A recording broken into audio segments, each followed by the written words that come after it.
Bismillahirrahmanirrahim. Assalamu alaikum. Today the lecture is about respiratory system. हम इसके general functions पढ़ेंगे और अपर रेस्पिरेटरी सिस्टम के बारे में पढ़ेंगे, हम लोअर रेस्पिरेटरी सिस्टम के बारे में पढ़ेंगे और इसके अलावा हम यहाँ पर इसकी फिजियोलॉजी जो होती है वो डिस्कस करेंगे। ये हमारे पास कुछ चीज़ें हैं जो हमने डिस्कस करनी है इस लेक्चर के अंदर। लंग वॉल्यूम और लंग कैपेसिटीज़ को भी डिस्कस करेंगे कि क्या होती है ये। So let's move forward. अगर हम रेस्पिरेटरी सिस्टम की बात करें तो ये दो टाइप्स में डिवाइडेड है। एक हमारे पास होता है upper respiratory tract and the next one is lower respiratory tract. इनके ऑर्गन्स अगर हम देखें तो यहाँ पर हमारे पास अपर रेस्पिरेटरी ट्रैक्ट जो है it is till the pharynx तक हमारे पास रेस्पिरेटरी ट्रैक्ट प्रेजेंट है, ठीक है, अपर रेस्पिरेटरी ट्रैक्ट। उससे नीचे जितने भी ऑर्गन्स हैं वो सारे इन्वॉल्व होते हैं हमारे लोअर रेस्पिरेटरी ट्रैक्ट में। तो यहाँ पर अगर हम लोग देखें तो हमारे पास बेसिकली नोज़, नेजल कैविटीज़ और पैरानेजियल साइनसेस प्रेजेंट हैं और फेरिंग्स के अंदर और फेरिंग्स है, ठीक है। लेकिन अगर हम लोअर रेस्पिरेटरी ट्रैक की बात करें तो यहाँ पे हमारे पास लेरिंग्स प्रेजेंट है, ट्रेकिया प्रेजेंट है, ब्रोंकाई एंड लंग्स प्रेजेंट है। अच्छा, यहाँ पे एल्वियोलाई भी होता है, ठीक है, तो हम इसको भी डिस्कस करेंगे। अब अगर हम रेस्पिरेटरी सिस्टम देखें, ये हमारे पास अपर और लोअर दोनों कंबाइन कलेक्टिव जो है इसको हमने डिस्कस किया है। तो इसका फंक्शन क्या होता है कि ये सबसे पहले क्या करता है, ऑक्सीजन को टेक इन करता है, ठीक है। ऑक्सीजन की अमाउंट जो है हमारे ब्लड के अंदर डिसॉल्व करता है और उसमें से कार्बन डाइऑक्साइड जो है उसको रिमूव करता है, ठीक है।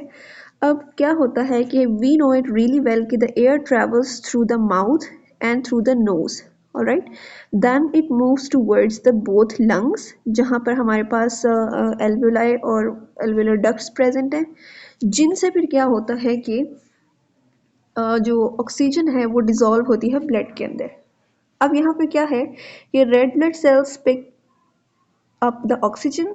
Next is red blood cells move through your body, pick up carbon dioxide back to the land. अब आप लोगों को पता है ये सब का ये सब आपको पता है कि जो रेड ब्लड सेल्स होते हैं कि सर्कुलेशन के चैप्टर में हम पढ़ चुके हैं कि सर्कुलेशन होती है through out the body.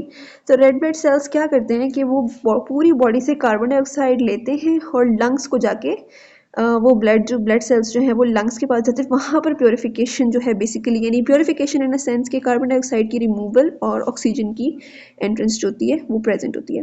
Okay, इसके अलावा हम डायफ्राम की बात करते हैं। डायफ्राम एक ऐसा ऑर्गन है जो बेसिकली इस कैविटी के अंदर प्रेजेंट होता है, ठीक है। यहाँ पे ये जो कैविटी है this is known as the diaphragm.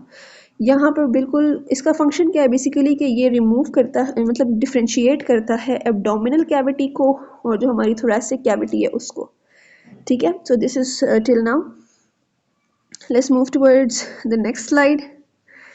अब यहाँ पर क्या है कि हमें कुछ बताया गया है कुछ स्टेप्स के अंदर कि एयर कैसे मूव करती है। सबसे पहले हमें पता है कि एयर मूव्स और enters through the knows and mouth, दो ऑर्गन्स के थ्रू जो है ये मूव करती है एयर जो है बेसिकली, वो कौन कौन से हैं, नोज एंड माउथ। अब इसके अलावा इनके अंदर म्यूकस प्रेजेंट होता है दोनों के अंदर, ठीक है। और इसके अलावा जो हमारे नेजल कैविटी है उसमें हेयर प्रेजेंट होते हैं जो एयर को प्योरीफाई करते हैं, यानी उसमें से डर्ट को ट्रैप करते हैं, ठीक है। तो ये बेसिकली उसका कुछ फंक्शन है उन सीलिया और जो यानी जो टाइनी हेयर्स होते हैं उनका, और म्यूकस का भी यही काम है कि जितने भी डर्ट है उसको वो बेसिकली ट्रैप करता है। नेक्स्ट है हमारे पास कि अगर हम लोग बात करें थ्रोट की, तो थ्रोट जो है वो एक ऐसा पैसेज वे है जो कि एयर और फूड दोनों के लिए यानी अवेलेबल है, यानी यहाँ से एयर का मूवमेंट भी होता है और यहाँ से फूड का मूवमेंट भी होता है। एपिग्लॉटिस की बात करें तो एपिग्लॉटिस जो है इसको हम लोग बोलते हैं कि ये हमारे पास लेरिंग्स की बिगनिंग है, ठीक है। एपिग्लॉटिस का क्या काम होता है, इसका ये काम है कि it is a flap of tissues that close over the trachea, ये ट्रेकिया के ऊपर क्लोज करते हैं। जब आप कुछ खाते हैं तो ये ट्रेकिया के ऊपर क्लोज हो जाता है। इसकी रीज़न ये होती है ताकि जब भी आप कुछ खाएं तो वो आपकी रेस्पिरेटरी ट्रैक के अंदर ना जाए बल्कि वो डाइजेस्टिव ट्रैक के अंदर ही रहे। फिर हम लेरिंग्स की बात करते हैं। Larynx basically is the upper part of the respiratory system और इसके भी 3 पार्ट्स हैं, हम आगे डिस्कस करेंगे। अच्छा, अब लेरिंग्स क्या करता है कि इट कंटेन्स वोकल कॉर्ड्स और ये कार्टिलेजियस स्ट्रक्चर से बेसिकली बना होता है। ट्रेकिया की बात करें तो ट्रेकिया भी हमारे पास कार्टिलेजियस स्ट्रक्चर है बेसिकली, ठीक है। इसको हम विंड पाइप भी बोलते हैं।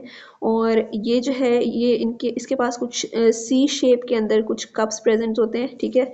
और ये मज़ीद डिवाइड करता है ब्रोंक्यूल्स के अंदर, ठीक है, पहले ब्रोंकाई के अंदर, और ब्रोंकाई जो है वो आगे मज़ीद उनकी डिवीज़न होती है। ये जब हम एक एक पार्ट को पढ़ेंगे तो फिर मैं डिटेल के साथ इस चीज़ को एक्सप्लेन करूँगी कि इनके अंदर कितनी डिवीज़न है और इनका क्या हिसाब है। Then we have the lungs. Lungs आपको पता है कि लेफ्ट लंग भी होता है हमारे पास और राइट लंग भी होता है, ठीक है। तो ये हमारे पास बेसिकली दो लंग्स प्रेजेंट होते हैं। अब हमें ये चीज़ पता है कि जो हमारा लेफ्ट साइड का लंग है ये इसके दो बेसिकली ये होते हैं। मैं इसको थोड़ा सा ओके जो हमारा लेफ्ट लंग है यहाँ पे आप देख सकते हैं एक पोर्शन ये है और एक पोर्शन ये है, इसके दरमियान में ये ऐसे एक फिशर है। जबकि जो हमारा राइट लंग है उसमें दो फिशर्स होते हैं, ठीक है। इसकी रीज़न ये होती है कि यहाँ पर हमारे पास कार्डिक नॉच प्रेजेंट है जहाँ पे हार्ट यानी मेडिस्टनम कैविटी जो है हमारी इसके अंदर हार्ट प्रेजेंट है, जिसकी वजह से यहाँ पे जो हमारा लेफ्ट लंग है it is slightly smaller than the right lung, ठीक है। Okay then we have the diaphragm. Diaphragm एक ऐसा मसल है, एक ऐसे मसल्स की लेयर है जो सेपरेट करती है एब्डोमिनल कैविटी को थोरैसिक कैविटी से। ओके अब हमारे पास अपर रेस्पिरेटरी ट्रैक में कुछ चीज़ें आ जाती हैं जिसमें मैंने आपको बताया था कि nasal cavity, oral cavity, nostrils और फेरिंग्स, ठीक है, और एपिग्लॉटिस। देन अगर हम इसके बाद जितनी चीज़ें हैं उनको देखें तो ये हमारे पास लोअर रेस्पिरेटरी ट्रैक की, ठीक है। ये हमारे पास अपर रेस्पिरेटरी ट्रैक है। इसके अलावा जितना भी ये मज़ीद है ये लोअर रेस्पिरेटरी ट्रैक है। ओके नेजल कैविटी का क्या काम होता है कि ये प्योरीफाई करती है एयर को। ओरल कैविटी जो है ये फूड और एयर दोनों को एंटर करने में हेल्प करती है। नॉस्ट्रल्स जो है बेसिकली ये एक्सटर्नल भी होते हैं और इंटरनल भी होते हैं। तो उनका क्या काम होता है कि ये एक रास्ता है एयर के लिए मूव करने के लिए। फिर हम फेरिंग्स की बात करें तो फेरिंग्स जो है basically channels the air down, ठीक है। एयर की मूवमेंट नीचे करने यानी एयर को मूवमेंट करने के लिए हेल्प करता है, यानी एक पैसेज प्रोवाइड करता है। जो लेरिंग्स है हमारे पास ये स्पीच प्रोडक्शन में भी काम करता है और एयर को पास करने में भी हेल्प करता है और ये रिमूव करता है एयर को ट्रैकिया के अंदर। और वही ट्रैकिया जो है वो ब्रोंकाई के अंदर डिवाइड होता है, ठीक है। ये आप देख सकते हैं this is the trachea and it is divided into two bronchi. और फिर उसके बाद क्या होता है राइट प्राइमरी ब्रोंकाई और लेफ्ट प्राइमरी ब्रोंकाई। इनके अंदर सिर्फ डिफरेंस ये है कि लेफ्ट वाला जो है ये लेफ्ट के अंदर एयर को मूव करेगा और राइट वाला जो है वो राइट के अंदर। रिब्स जो है बेसिकली थोरैसिक कैविटी का एक पार्ट है। It is not the part of respiratory system but it is the part of और जिसको हम कह सकते हैं थोरैसिक कैविटी जो है हमारी, ठीक है। और स्केलेटल सिस्टम का पार्ट है, लेकिन इसका यहाँ पे फंक्शन क्या है कि ये इस सब पूरे सिस्टम को प्रोटेक्ट करने में हेल्प करता है हमारे वाइटल ऑर्गन्स को। नेक्स्ट है हमारे पास ब्रोंक्यूल्स। ब्रोंक्यूल्स जो है वो ब्रोंकाई की फर्दर डिवीजन होती हैं, वो मज़ीद नैरो हो जाते हैं और एयर को वो मूव करते हैं एल्वियोलाई के अंदर। यही एल्वियोलाई जो है इनको हम लोग रेस्पिरेटरी सर्फेसेस बोलते हैं। यहाँ पर कार्बन डाइऑक्साइड और ऑक्सीजन की जो एक्सचेंज है वो अकर होती है। ओके इंटरकोस्टल मसल्स बेसिकली हमारे पास क्या है कि जब हम लोग ब्रीद इन और ब्रीद आउट करते हैं, हम आगे पढ़ेंगे इंस्पायरेशन और एक्सपायरेशन में, कि जब हम लोग ब्रीद इन करते हैं या ब्रीद आउट करते हैं तो इंटरकोस्टल मसल्स का बहुत इंपॉर्टेंट काम होता है। और वो क्या होता है कि वो बेसिकली लंग के प्रेशर को रिड्यूस या फिर उसके ऊपर प्रेशर इंक्रीज करता है। डायफ्राम जो है ये या तो कॉन्ट्रैक्ट करता है या फिर रिलैक्स करता है during the inspiration and expiration. और लंग्स जो है basically it contains the whole system inside, like it contains the alveoli ducts and capillaries, जिसमें क्या होता है कि gaseous exchange अक्कर होती है। Moving toward the lower respiratory tract anatomy, तो अगर हम देखें तो उसमें हमारे पास एल्वियोलस है, ट्रैकिया है, लंग्स हैं, ब्रोंक्यूल्स हैं और ब्रोंकाई है। मैंने आपको बताया ट्रैकिया जो है वो डिवाइड करता है दो ब्रोंक्यूल्स के अंदर, ठीक है, यानी ब्रोंकाई के अंदर डिवाइड करता है और वही ब्रोंकाई जब मज़ीद अंदर डिवीजन करते हैं तो उनको ब्रोंक्यूल्स कहा जाता है। अब इन्हीं ब्रोंक्यूल्स की टिप्स के ऊपर एल्वियोलस प्रेजेंट होते हैं, यानी एल्वियोलर डक्ट्स प्रेजेंट होते हैं, जो एल्वियोलाई मजीद उसको एल्वियोलाई को इन्हीं एल्वियोलाई प्रेजेंट होते हैं। Bismillahirrahmanirrahim. Assalamu alaikum. Welcome back to the next part of this video. And today we will discuss the lower respiratory tract. और हम इसमें मैंने आपको पिछले वीडियो में थोड़ा सा बताया था कि हम लोगों ने ट्रेकिया जो है बेसिकली वो डिवाइड करता है ब्रोंकाई के अंदर, और वही ब्रोंकाई जो है वो मज़ीद डिवाइड करता है ब्रोंक्यूल्स के अंदर, और वही ब्रोंक्यूल्स जो है उनकी टिप्स पे एल्वियोलर डक्ट्स प्रेजेंट होते हैं जिनके अंदर एल्वियोलाई प्रेजेंट है, ठीक है। और फिर क्या होता है कि यहाँ पे गैसेस एक्सचेंज प्रेजेंट होती है। अब अगर हम बात करें अपर रेस्पिरेटरी ट्रैक के कुछ पार्ट्स की, तो यहाँ पर आप लोग देख सकते हैं कि यहाँ पे कुछ साइनसेस प्रेजेंट हैं, कुछ जो है कोंकाई प्रेजेंट है, नेजल कोंकाई प्रेजेंट है, और कुछ नोस्ट्रल्स। तो मैं आपको एक एक चीज़ का फंक्शन बहुत अच्छे से समझाती हूँ। अच्छा, सबसे पहले हम लोग अगर बात करें, हम लोग सीक्वेंस वाइज बात करेंगे, तो जो हमारे पास नोस्ट्रल्स होती हैं वो बेसिकली क्या करती हैं कि वो एक पैसेजवे प्रोवाइड करती हैं एयर के लिए, ठीक है। फिर हम लोग नेज़ल कैविटी की तरफ आते हैं, यानी जितनी भी हमारे पास नेज़ल कैविटी है उसमें हमारे पास प्योरीफिकेशन, ह्यूमिडिफिकेशन और एयर की ट्रैप, यानी उसके अंदर जो डर्ट वगैरह होती है उसको बेसिकली वो करता है। अब हम कुछ और मज़ीद बात करें अगर, कि हमारे पास रेस्पिरेटरी सिस्टम के अंदर साइनसेस कितने प्रेजेंट हैं, तो हमारे पास फ्रंटल साइनस, स्फीनॉइड साइनस, और इसके अलावा इथमॉइड साइनस भी प्रेजेंट होता है, और इसके अलावा मैक्सिलरी साइनस भी प्रेजेंट होता है। लेकिन जो बेसिक फंक्शन है वो इन दोनों का है। तो फ्रंटल साइनस क्या करता है कि ये फ्रंटल बोन के ऊपर प्रेजेंट है, और जो स्फीनॉइड साइनस है ये क्या करता है बेसिकली कि ये स्फीनॉइड बोन के ऊपर प्रेजेंट है। और इनका फंक्शन बेसिकली क्या है कि ये म्यूकस को प्रोड्यूस करते हैं जो एयर को ह्यूमिडिफाई करने में हेल्प करती है, ठीक है। और इसके अलावा ये नेज़ल कैविटी के अंदर ड्रेन करने में हेल्प करती है एयर को। फिर अगर हम नेज़ल कैविटी की बात करें, तो नेज़ल कैविटी के अंदर हमारे पास नेज़ल कॉन्काई आ जाते हैं, ठीक है। नेज़ल मीटसिस आ जाते हैं, आई गेस यहाँ पर थोड़ा सा इन्वॉल्व नहीं है, बट हमारे पास नेज़ल मीटसिस आ जाते हैं, नेज़ल वेस्टिब्यूल और नोस्ट्रल्स आ जाती हैं, ठीक है। अब इनका क्या काम होता है नेज़ल कॉन्काई का? नेज़ल कॉन्काई हमारे पास 3 ऐसी लेयर्स होती हैं, ये भी बेसिकली क्या करती हैं, 3 पार्ट्स में डिवाइड होती हैं, सुपीरियर, मिडल एंड इन्फीरियर। इनका ये काम है कि ये भी एयर को मूवमेंट में हेल्प करता है और ह्यूमिडिफाई करता है और प्योरीफाई करता है, ठीक है। और नेज़ल मीटसिस जो हैं ये बेसिकली इन्हीं नेज़ल कॉन्काई से डेवलप होते हैं। इसके भी 3 पार्ट्स हैं, इसमें सुपीरियर, मिडल एंड इन्फीरियर, ठीक है।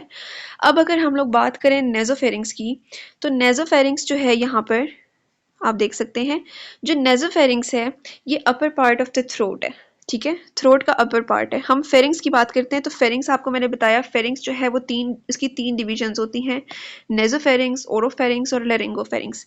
जो अपर पार्ट होता है इसको हम नेज़ोफेरिंग्स कहते हैं, और जो लोअर पार्ट होता है उसको हम लोग लेरिंगोफेरिंग्स कहते हैं, और ओरोफेरिंग्स जो है ये बिल्कुल मिडल पार्ट है। इनके अंदर कुछ ऑर्गन्स प्रेजेंट हैं, यानी छोटे छोटे ऑर्गन्स प्रेजेंट हैं, या हम कुछ टिश्यूज़ हैं, कुछ ऑर्गन्स हैं, तो वो मैं आपको बताती हूँ। जो नेज़ोफेरिंग्स है, नेज़ोफेरिंग्स के अंदर हमारे पास फेरेंजियल टॉन्सिल्स प्रेजेंट होते हैं। इसके अलावा हमारे पास फ्रेगमोटेम्पैनिक ट्यूब प्रेजेंट होती है, और जो हमारे पास ओव्यूला है ये प्रेजेंट है, ठीक है। फेरेंजियल टॉन्सिल बेसिकली, टॉन्सिल्स का वर्ड आप जहाँ पर भी सुने तो वो आपने याद रखने के वो इम्यूनिटी में हेल्प करते हैं। यहाँ पर भी आप देख सकते हैं पैलेटाइन टॉन्सिल्स प्रेजेंट है, तो ये इम्यून सिस्टम को, यानी अगर कोई चीज़ हमारे फर्स्ट लाइन ऑफ डिफेंस को क्रॉस करके एंटर करती है तो उसको किल करने में, इम्यूनिटी को जगाने में हेल्प करते हैं, ठीक है। और अगर हम लोग ओरोफेरिंग्स की बात करें, तो ओरोफेरिंग्स में हमारे पास लिंगुअल टॉन्सिल्स हैं, और इसके अलावा पैलेटाइन टॉन्सिल्स हैं, जिसके बाद हमारे पास सॉफ्ट पैलेट, हार्ड पैलेट वगैरह आ जाते हैं। अब अगर हम बात करें ओव्यूला की, तो ओव्यूला एक ऐसा ऑर्गन है एक टीयर शेप में, जो क्या करता है कि डाइजेशन में भी हेल्प करता है और ह्यूमिडिफिकेशन में भी हेल्प करता है। इसके अलावा हायोइड बोन है हमारे पास, ठीक है। हायोइड बोन जो है ये यू शेप बोन होती है, और ये क्या करती है कि इट एंकर्स द टंग। टंग हमारे पास स्पीच में और स्वेलोइंग में और टेस्ट में हेल्प करता है। और इसके बाद हमारे पास आ जाता है एपिग्लॉटिस। एपिग्लॉटिस जो है बेसिकली अगर हम लेरिंग्स के पार्ट्स को डिवाइड करें तो लेरिंग्स में हमारे पास एपिग्लॉटिस, थायराइड कार्टिलेज और वोकल फोल्ड्स आ जाते हैं, ठीक है, और क्रिकॉइड कार्टिलेज आ जाते हैं, ये चीज़ें प्रेजेंट हैं। एपिग्लॉटिस जो है इसको हम लोग क्या कहते हैं कि ये ओपनिंग ऑफ द लेरिंग्स है। Let's move towards the structure of the lower respiratory tract. Lower respiratory tract हम वैसे तो पीछे डिस्कस कर चुके हैं, but let me just clear it once again. तो लेरिंग्स के बाद आ गया ट्रेकिया। इसमें ये भी कार्टिलेजियस स्ट्रक्चर है, ठीक है, और इसमें सी शेप कप्स होते हैं, जिसका रीज़न ये होता है कि जब एयर ना प्रेजेंट हो तो ये कोलाइड होने से प्रिवेंट करता है, ठीक है। उसके बाद ये डिवाइड करता है ब्रोंकाई के अंदर, ठीक है, 2 ब्रोंकाई होते हैं और वो ब्रोंकाई मज़ीद ब्रोंक्यूल्स में डिवाइड होते हैं, जिसमें हमारे पास प्राइमरी, सेकेंडरी और टर्शरी आ जाती हैं, ठीक है। प्राइमरी, सेकेंडरी, टर्शरी ब्रोंकाई के बाद हमारे पास ब्रोंक्यूल्स में डिवीजन शुरू हो जाती है। वही ब्रोंक्यूल्स जो हैं उनकी टिप्स पे इस तरह करके एल्वियोलाई प्रेजेंट होते हैं ग्रेव स्ट्रक्चर में, ठीक है, और गैशियस एक्सचेंज होती है बेसिकली यहीं पर अक्कर होती है। यहाँ पे आप देख सकते हैं डिवीजन हुई भी है, ओके। अगर हम एल्वियोलर डक्ट्स की बात करें तो ये ऐसे डक्ट्स हैं बेसिकली, यहाँ पर आप देख सकते हैं कि ब्रोंकाई का स्ट्रक्चर जो है वो एक्सटेंड कर रहा है ब्रोंक्यूल्स के अंदर, ठीक है, और फिर क्या होता है कि इनके ऊपर एक रेस्पिरेटरी डक्ट्स प्रेजेंट होती हैं, यानी जिसको हम एल्वियोलर डक्ट्स बोलते हैं। यही डक्ट्स क्या करती हैं, इनके अंदर एल्वियोलाई है और एल्वियोलाई जो है वो गैशियस एक्सचेंज परफॉर्म करता है। अब ये काम कैसे करता है, पूरा सिस्टम आपको मैं वैसे तो फर्स्ट वीडियो में समझा चुकी हूँ, but let me just clear it once again. सबसे पहले air will move towards the nasal cavity and the oral cavity, then it will move towards the pharynx. Pharynx के बाद वो लेरिंग्स में एंटर करता है, लेरिंग्स के बाद वो ट्रेकिया के अंदर, ठीक है। यहाँ पर अच्छा फर्स्ट पार्ट में हमारे पास ह्यूमिडिफिकेशन और एयर को वार्म करना और एयर को बेसिकली उसको ह्यूमिडिफाई करना, बेसिकली ये काम होता है, ठीक है। Then it moves down toward the trachea. Trachea जो है it divides into 2 parts for the left bronchi and right bronchi and they further divides into the bronchioles, और वही ब्रोंक्यूल्स के पास एल्वियोलाई है और एल्वियोलाई क्या करेगा, रेस्पिरेशन परफॉर्म करेगा। So this was basically till the upper and lower respiratory tract. So next we will inshallah study about the physiology of respiratory system.